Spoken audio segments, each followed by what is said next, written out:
Estamos en una posición problemática. Un mundo unipolar con Estados Unidos en la cima se está convirtiendo en un mundo multipolar, con imperios en competencia. No solo Estados Unidos y China, sino también Europa, como intenté sugerir, están tratando de encontrar alguna manera de sobrevivir en este mundo multipolar. Pero eso significa que el imperio estadounidense está en declive. Podemos bailar y fingir todo lo que queramos al respecto, intentar mantener la negación, pero si recuerdan, esa negación no funcionó bien para todos esos otros imperios. Podríamos al menos abrir la posibilidad de que tampoco esté funcionando bien para nosotros. El imperio estadounidense ha terminado. Es sorprendente cómo las personas que han vivido a través del declive de imperios son incapaces de ver el declive de su propio imperio. Si quieren el mejor ejemplo de esto, vayan a Inglaterra. Todavía no lo han entendido. La mitad de ellos no reconoce que ese imperio, literalmente, ya no existe. Todo lo que queda es enviar periódicamente a los hijos del rey o la reina a lugares como, no sé, Kenia, para que entreguen banderas británicas a niños que les dan ramos de flores, y luego se marchan. Eso es todo, la cáscara de una representación que nadie toma en serio. El imperio estadounidense ha terminado. Este imperio está fundado en un capitalismo estadounidense que está en una nueva fase de declive, y aquí está mi argumento, está moldeando la conciencia del pueblo estadounidense, aunque de diferentes maneras para cada uno. Tiene un doble efecto porque no se puede hablar de ello. Cualquier psicólogo te dirá que el trauma es algo malo para tener en tu vida, especialmente si no puedes hablar de él. La única esperanza para afrontarlo, para suavizar su impacto, es hablar de ello, hablar con tus padres, con un familiar, con un psicólogo, con un terapeuta. Tarde o temprano tienes que enfrentarlo. O,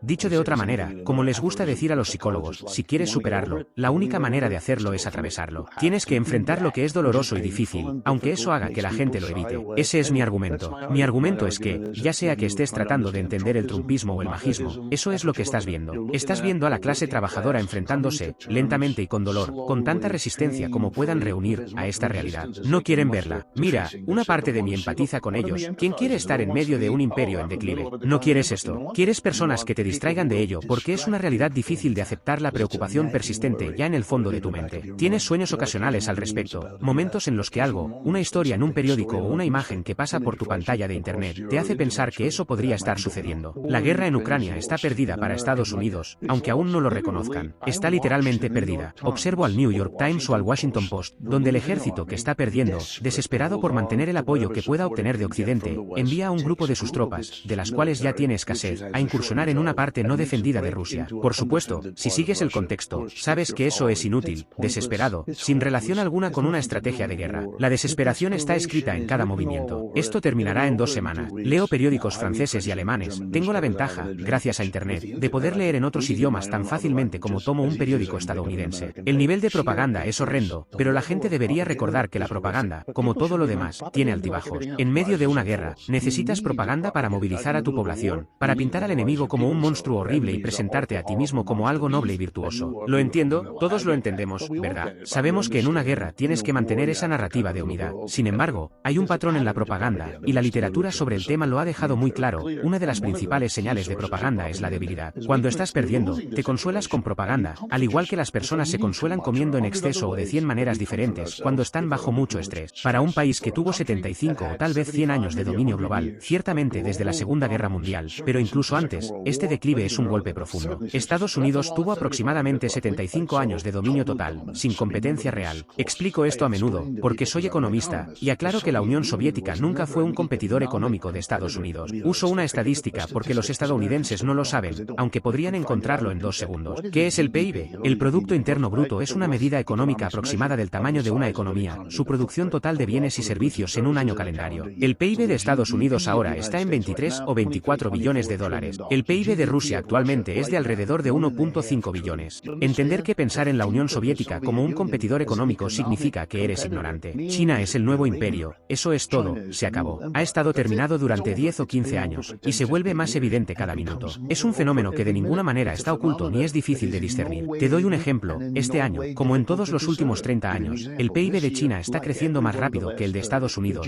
usualmente el doble o el triple. Este año, Estados Unidos crecerá un 2,12%, mientras que China crecerá un 5%. Esa es la relación normal que ha ocurrido durante una generación. Se acabó, simplemente se acabó. Existe una pregunta, los chinos dicen que no quieren un imperio. Por un lado, podría ser una sabiduría increíble, especialmente en China, ya que ellos tuvieron un imperio antes. En realidad, están considerando tener uno por segunda vez. Estados Unidos nunca ha tenido esa experiencia. Es una situación nueva para ellos. Quieren un mundo multipolar. Xi Jinping lo dice repetidamente y no lo dice con una sonrisa irónica. Eso no significa que vaya a suceder, pero tal vez estemos a las puertas de una forma diferente de organizar el mundo. No No tendremos el imperio americano, el imperio británico, el imperio holandés, el imperio persa, el imperio griego o el imperio romano. Tal vez no, pero el imperio americano ha terminado, y no hay precedentes para esto. Nadie ha preparado al pueblo estadounidense para esta realidad. ¿Qué haces cuando el ascenso, que fue un buen viaje durante 75 años, con un aumento del nivel de vida y todo lo demás, termina? Todo esto surge del cambio en la economía mundial. El G7, Estados Unidos y sus principales aliados, ahora tiene un PIB agregado menor que el de los BRICS, Brasil, Rusia, India, China y Sudáfrica.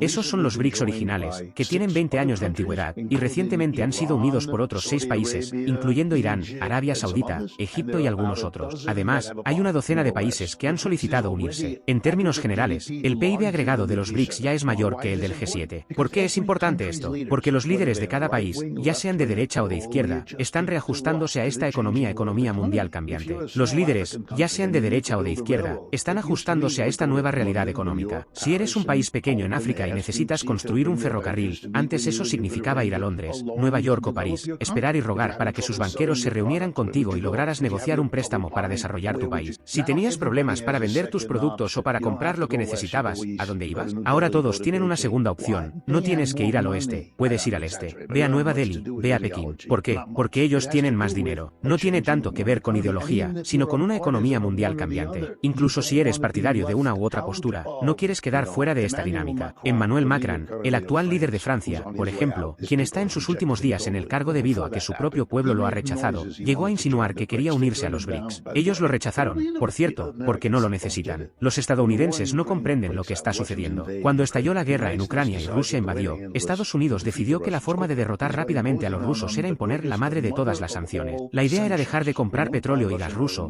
ya que Rusia depende en gran medida de estas exportaciones, especialmente hacia Europa, que es su principal consumidor. Entender Europa moderna implica comprender que su éxito económico se ha basado en gran parte en la energía barata proveniente de Rusia. Esta energía fluía directamente hasta que explotaron el gasoducto hacia Alemania. Después de la Segunda Guerra Mundial, que devastó a Alemania, el país experimentó un milagro económico y se convirtió en la potencia económica de Europa, pero con una dependencia fundamental del petróleo y gas ruso barato. El plan de las sanciones era dejar de comprar estos recursos a Rusia, provocando que su economía colapsara. Con ello, se suponía que no solo perderían la guerra en Ucrania, sino que Occidente llegaría a desmantelar Rusia, lo cual sería especialmente importante para controlar regiones clave como Kazajistán y otros países circundantes. Biden, Blinken, el secretario de Estado, y Jake Sullivan, el asesor de seguridad nacional, hablaron en esos términos, creyendo firmemente en esa estrategia. Sin embargo, estaban equivocados. Rusia no colapsó. ¿Qué pasó? No entendieron la realidad cambiante del mundo. Un declive, algo que se ha perdido. Es por eso que Make America Great Again, MAGA, es un lema tan poderoso. La gente sabe, en el fondo, que hubo un tiempo en el que las cosas eran mejores, un tiempo en el que Estados Unidos dominaba sin cuestionamientos. Vietnam, por ejemplo, fue una derrota que dejó cicatrices profundas. Perdimos esa guerra. Perdimos también en Irak. Perdimos en Afganistán. Si lees a historiadores como Gibbon sobre la caída del Imperio Romano, verás paralelismos. Hablan de invasiones de bárbaros, vándalos, arrianos que vinieron desde las estepas de Europa Central y destrozaron el imperio desde dentro. Nosotros, en lugar de eso, enviamos 500.000 de soldados a Vietnam y perdimos. En este contexto, surge alguien como Trump, el primero en capitalizar el malestar colectivo. Él no pretendió que todo estuviera bien, como lo hicieron Bush o Clinton. Trump dijo cosas incómodas, y mucha gente lo amó por eso. Sin embargo, ese enfoque nunca llevó a ninguna parte, y la mayoría de la gente ahora se da cuenta de eso. Hoy en día, el país está atrapado en una crisis de identidad. Trump, con su antigua estrategia, está perdiendo relevancia. La gente busca algo nuevo, alguien que ofrezca optimismo, energía, una visión renovada. El contraste entre dos líderes envejecidos que luchan por mantenerse en pie físicamente y una nueva generación que simboliza frescura y cambio es el reflejo del estado del imperio, tambaleante y en declive. Al final, alguien tendrá que plantear la necesidad de un acuerdo entre los ricos y los pobres, porque hasta ahora, lo que ha ocurrido es que los ricos y poderosos, en su intento por mantener el control de un imperio en decadencia, han descargado el costo de esa decadencia sobre las clases media y baja. Pero eso no puede continuar. Quien sea lo suficientemente valiente como para decir esto abiertamente podrá ofrecer un camino hacia adelante. Será necesario convencer a los ricos de que deben ceder parte de su riqueza para evitar el colapso total. Y lo aceptarán, porque para entonces estarán lo suficientemente asustados después de experiencias como Ucrania y otras crisis globales.